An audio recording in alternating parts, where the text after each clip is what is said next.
आमचा अभ्यासात मन का लागत नाही कळत नाही आहे, परीक्षा एका महिन्यावर आहे किंवा मी सीटेटचं एक्झाम देणार आहे त्याही मी दुसऱ्या विषयाचा अभ्यास करते, हाऊसवाईफ आहे की मुलं आहेत की मी क्लास जॉईन केला नाही की मी लायब्ररीमध्ये जात नाही, कळत नाही या प्रश्नाचं उत्तर काय असावं तर. नमस्कार मंडळी, मी वैशाली तुम्हाला सर्वांचं स्वागत करते आजच्या या व्लॉगमध्ये. आणि आज व्लॉग म्हटल्यापेक्षा मी तुम्हाला थोडं मार्गदर्शन करणार आहे की तुम्ही अभ्यासात कसं मन ठेवू शकता किंवा कसं मन लावू शकता, याच विषयावर थोडं बोलूया आपण. तर त्या अगोदर लक्षात ठेवा, आपण आपलं टेलिग्राम चॅनल जॉईन केलं आहे, ज्याची लिंक डिस्क्रिप्शन बॉक्समध्ये देते. व्हॉट्सअप चॅनल आहे, तुम्हाला माहीतच आहे, तुम्ही जॉईन होऊ शकता. तिथे तुम्हाला काही मोटिवेशनल मेसेज, काही नोट्स मिळतात. आणि हो, आणखी एक महत्त्वाची गोष्ट ती तुम्हाला सांगायची आहे. आपण TET किंवा CTETचे जे विद्यार्थी आहेत त्यांच्यासाठी मी एक सिरीज चालू केलेली आहे. पेपर होईपर्यंत मी काही MCQ घेऊन येईल लाईव्ह स्वरूपात, कधी कधी रेकॉर्डिंग पण राहतील जर वेळ मिळाला नाही तर. तुम्ही नक्की ते बघा, नक्की जॉईन व्हा. मी प्रयत्न करते, आजचा दुसराच दिवस होता आणि थोडं शिकते, थोडं तुमच्याबरोबर मलाही ग्रोअप व्हायचं आहे. त्यामुळे काही चुकत असेल तर माफ करा, कारण स्वतःला डेव्हलप करणं मला आवडतं, जे की तुम्हालाही आवडतं. चला तर सुरुवात करूया.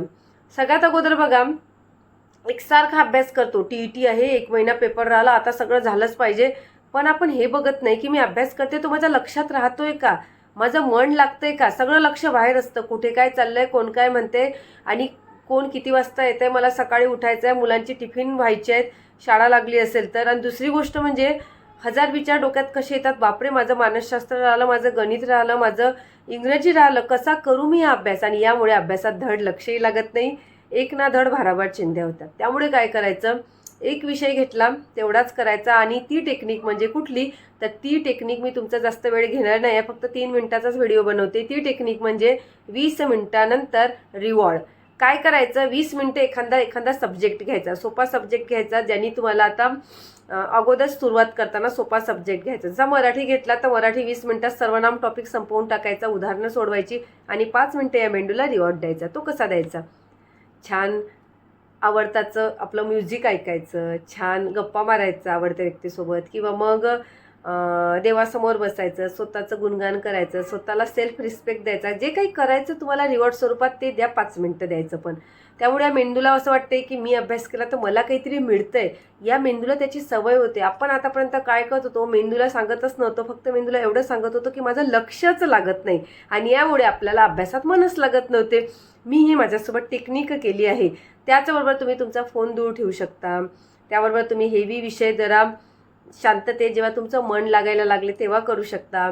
तुम्ही डिस्ट्रॅक्शन टाळण्यासाठी स्वतःला थोडं एकट्यामध्ये किंवा मग ब्रह्मवेळेत किंवा रात्री सगळे झोपल्यावर करू शकतात. हे तर अदर उपाय झालेत, पण ही जी टेक्निक आहे ना, ह्या टेक्निकनी मला खूप फायदा झालेला आहे. तुम्हीसुद्धा ही टेक्निक करून बघा. आणि तुमच्याजवळ आणखी काही टेक्निक असतील तर कमेंटमध्ये सांगा, जेणेकरून त्या दुसऱ्या हाऊसवाईफ आहे किंवा दुसऱ्या ताई आहे ना, त्यांना पण ती टेक्निक उपयोगी पडेल. त्यामुळे मला तुम्हाला एवढंच सांगायचं होतं, म्हणून हा छोटासा व्हिडिओ तुमच्यासाठी घेऊन आली आहे. नक्की ही टेक्निक वापरा आणि स्वतःमध्ये बदल घडवा जर तुमचं अभ्यासात मन लागत नसेल तर. भेटूया पुढील व्हिडिओमध्ये पुढील मोटिवेशनसोबत. तोपर्यंत स्वतःची काळजी घ्या, आनंदी राहा. आणि हो, सगळ्यात महत्त्वाचं म्हणजे जे आपण लाईव्ह क्लास करतोय ना, किंवा जेही तुम्हाला आता मी MCQ किंवा लाईव्हमध्ये घेऊन येते ते बघायला विसरू नका. तोपर्यंत काळजी घ्या. बाय.